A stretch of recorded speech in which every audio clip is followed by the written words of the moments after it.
तुम्हाला तर माहिती नगरची थंडी म्हणलं तर हातपायाचा डायरेक्ट आकडा आणि त्याच्यात आपले 2 नगीने मुकादम आणि बलेबाई एवढे पॅक होऊन आलेत ना जस का यांना एखाद्या बँकेवरती ना डाकाच टाकायचं. तर नमस्कार, मी अनिकेत साबळे आणि आजच्या नवीन ब्लॉग मध्ये तुमचं सगळ्यांचं स्वागत. आता आमोशा म्हणलं तर आमच्या डोक्यामध्ये एकच नियोजन असतं, ते म्हणजे मडीला दर्शनाला जायचं. आणि तसं तर आम्ही मडीला जायला मोठ्या गाडीमध्ये निघालो होतो, पण ते म्हणतात ना नक्कीच्या लग्नाला 17 विघ्न, अशी आज आमची गंमत झालती. पण काही झालं तरी चालन, पण आज दर्शनच घ्यायचं हे आमच्या डोक्यात फिट होतं. म्हणून रातचा 8 वाजता 2 पायाचा घोडा काढला आणि डायरेक्ट दर्शनाला निघालो. तब्बल 1.5 तासांच्या प्रवासानंतर आम्ही पोहोचलो होतो बडे बाबांच्या मंदिराजवळ. आणि तुम्हाला तर माहिती आमोशा म्हणलं का गर्दी मोकार असती. दर्शन घेऊन आम्ही पोहोचलो मडीमध्ये, म्हणजेच कानिफनाथांच्या मंदिराजवळ. पोहोचल्यानंतर पहिलं कानिफनाथांचं दर्शन घेतलं आणि दर्शनाला पण एवढी गर्दी ना म्हणजे विचारूच नका. दर्शन झाल्यानंतर मुकादमाने आम्ही सगळे मिळून मंदिराच्या बाहेर येऊन उभं राहिलो. आणि बाहेर आल्यानंतर आम्हाला तिथं आपले एवढे कार्यकर्ते भेटलेत ना, त्यातले काही फॅन लोक काय म्हणतात ते पहा. 90 मिनिटी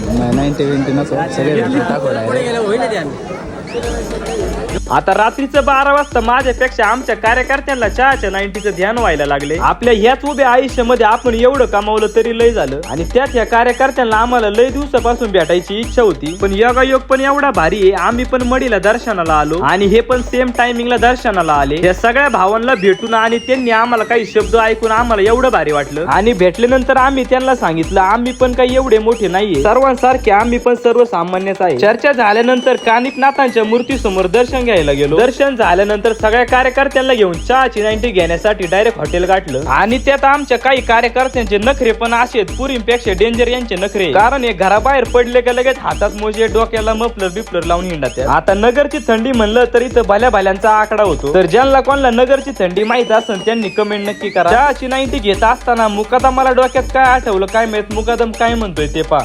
शिडीचा दुधाचा चहा आहे. टपक्यावर सगळ्यांनी एक एक चहाची 90 लावली आणि डायरेक्ट घरचा रस्ता पकडला. आणि जात असताना गालठ पण एवढं होतं, मनात म्हणलं एखादा रेनकोट आणलेला परवडला असता. तर कसा वाटला तुम्हाला आजचा ब्लॉग? आवडला असेल तर लाईक करा, कमेंट करा आणि फॉलो करा, कारण तुम्हाला तर माहिती आहे अनिकेत साबळेचे ब्लॉग म्हणजे डायरेक्ट भागात टॉप.